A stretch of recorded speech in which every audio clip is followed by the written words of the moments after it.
Selamat berjumpa kembali, ibu-ibu, bapak-bapak, saudara-saudara, dan anak cucu generasi penerus bangsa.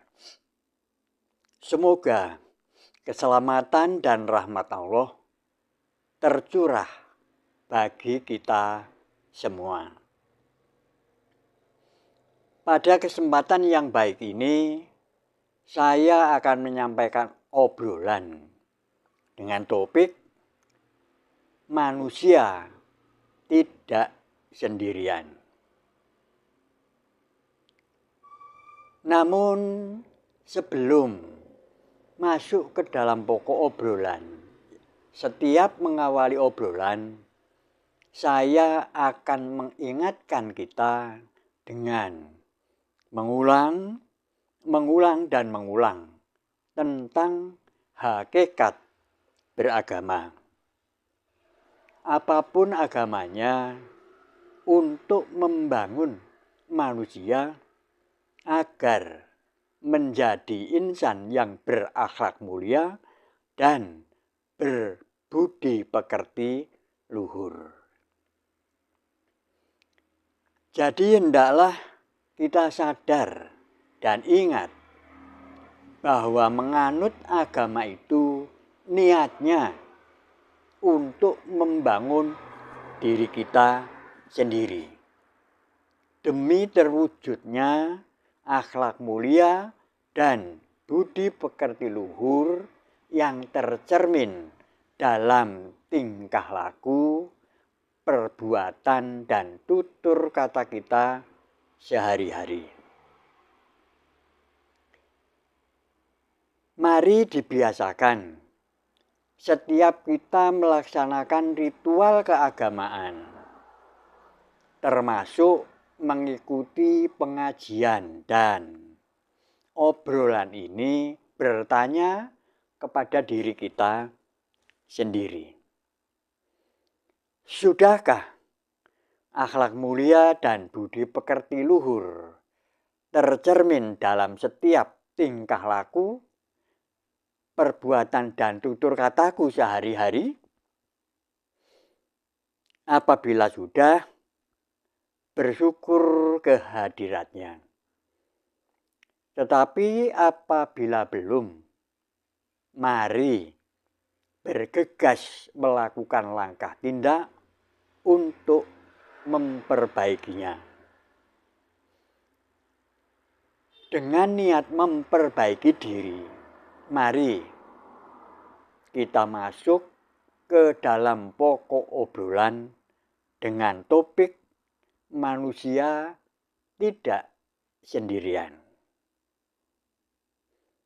Perlu saya informasikan bahwa materi ini sesungguhnya merupakan nasihat saya kepada cucu Mas Adi, panggilan akrabnya. Kasat mata memang kita tampak sendirian di atas dunia ini, tetapi sejatinya tidak. Karena saudara kembar atau saudara gaib ini selalu menyertai kemanapun kita pergi dan beraktivitas sejak kita dilahirkan. Sudah barang tentu bagi orang-orang yang sudah mengenal saudara gaibnya.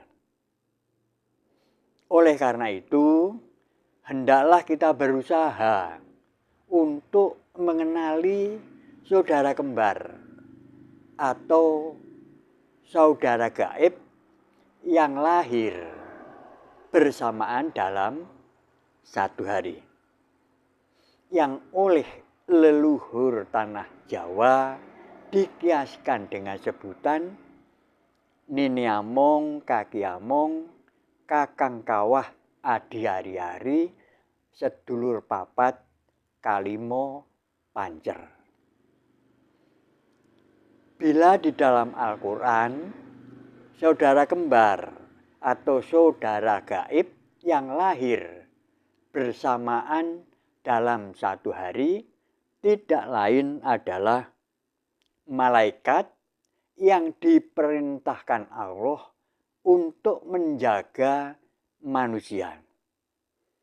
Sedangkan pancernya gaib kita sendiri atau Sang Suci, berupa roh yang ditiupkan langsung oleh Allah Subhanahu wa Ta'ala, Tuhan yang Maha Suci, ke dalam wadah atau jasad manusia. Mengapa kita harus mengenal saudara gaib? Kata mutiara mengatakan, tak kenal maka tak sayang. Karena itu, untuk menjalin rasa cinta dan kasih sayang dengannya, kita wajib mengenalinya agar kemanapun kita pergi dan apapun aktivitas yang kita kerjakan selalu dijaga, diantar, dan diiringi secara lengkap diuraikan dalam buku Pengalaman Spiritualku jilid 1. Hendaklah selalu ingat atau eling kalau bahasa Jawanya, manakala kita akan beraktivitas, dibiasakan agar saudara-saudara gaib selalu diajak untuk menyertai, mengiringi, membantu, dan menjaga kita karena Allah.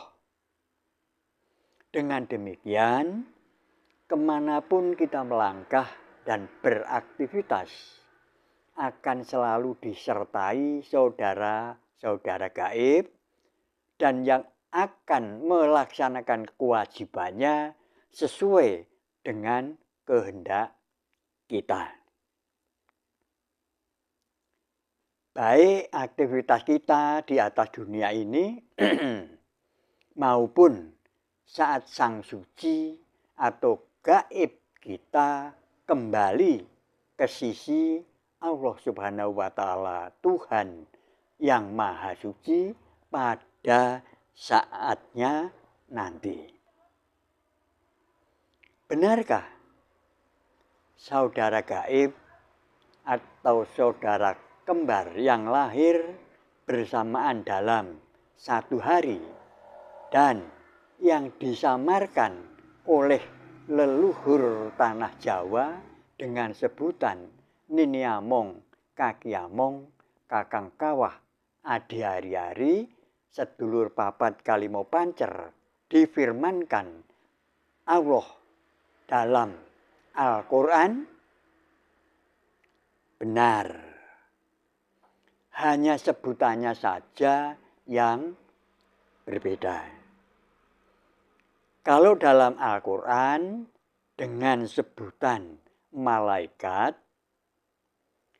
sedangkan oleh leluhur tanah Jawa disamarkan dengan saudara gaib atau saudara kembar yang lahir bersamaan dalam satu hari. Hal ini dimaksudkan untuk memudahkan masyarakat Jawa memahami dan mengingatnya. Karena disampaikan sesuai adat dan budayanya sendiri. Mari kita mengaji atau mempelajari Al-Quran dengan bahasa kita sendiri melalui rasa yang merasakan atau rasa pang ngerasa. Sehingga kebenaran hakiki atau kebenaran sejati sebagaimana diuraikan tadi dapat ditemukan, kemudian kita tempatkan dalam hati, selanjutnya kita laksanakan dalam perjalanan hidup dan kehidupan kita sehari-hari.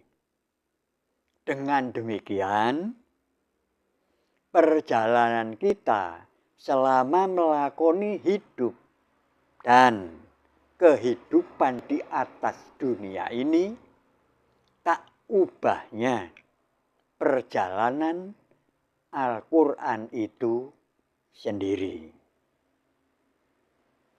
Al-Quran surat Al-An'am ayat 61. Dan dialah yang mempunyai kekuasaan tertinggi di atas semua hambanya. Dan diutusnya kepadamu malaikat-malaikat penjaga. Sehingga apabila datang kematian kepada salah seorang di antara kamu, ia diwafatkan oleh malaikat-malaikat kami. Dan malaikat-malaikat kami tidak melalaikan kewajibannya. Dalam ayat tersebut sudah jelas tersurat, bukan? Allah mengutus malaikat untuk menjaga setiap hambanya. Bukankah ini merupakan petunjuk nyata yang wajib kita pahami dan yakini kebenarannya? Setelah meyakini, mari kita berusaha keras untuk mengenali saudara gaib agar tercipta rasa cinta dan kasih sayang dengannya. Mengapa harus mengenalnya? Dimaksudkan agar tercipta rasa cinta dan kasih sayang dengannya, sehingga apapun aktivitas yang kita kerjakan, saudara-saudara gaib kita akan membantu walau tidak diminta. Tidak hanya sampai di situ. Nanti pada saat kita akan kembali ke sisi yang Maha Suci, memungkinkan kita akan dituntun oleh saudara gaib yang melaksanakan tugasnya dengan lemah lembut. Bukan sebaliknya. Lalu diantarkan, dijaga, dan diiringi kembali kita menuju ke sisi Allah Subhanahu wa Ta'ala, Tuhan yang Maha Suci. Al-Quran surat An-Naziat ayat 1. Demi malaikat-malaikat yang mencabut nyawa dengan keras. An-Naziat ayat 2.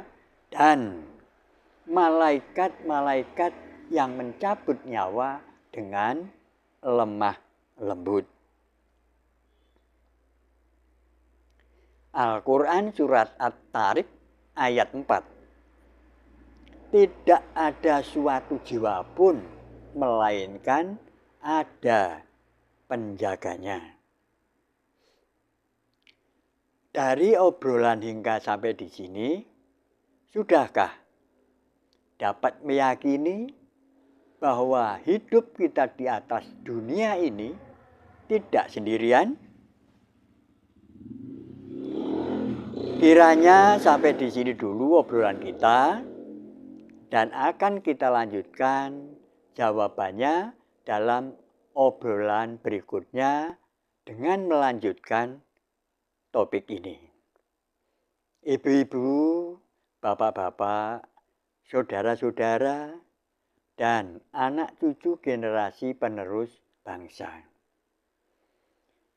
Perlu saya sampaikan di sini dan mohon dipahami bahwa dalam obrolan ini saya tidak ada niat atau maksud menggurui panjenengan atau menyalahkan siapapun.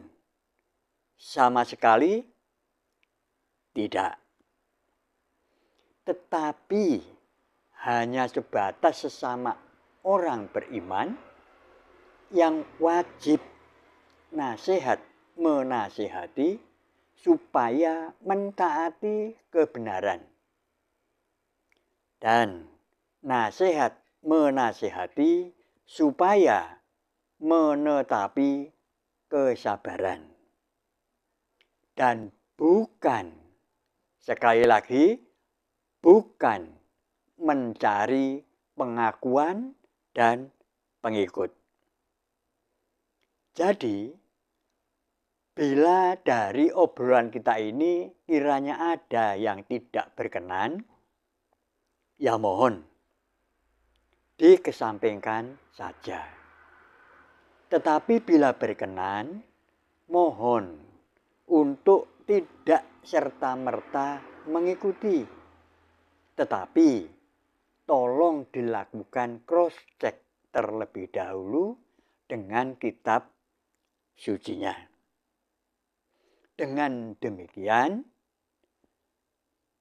bila memang sesuai Al-Quran, kemudian panjenengan atau Anda melaksanakan, itu berarti Anda melaksanakan sesuai petunjuk dan perintahnya. Yang kebetulan derap langkahnya seirama dengan derap langkah saya berpijak di atas jalan yang lurus menuju sasaran yang sama, yaitu ke sisi Allah Subhanahu wa Ta'ala, Tuhan yang Maha Suci pada saatnya nanti. Sekian, terima kasih. Sampai berjumpa di obrolan berikutnya. Semoga keselamatan dan rahmat Allah tercurah bagi kita semua.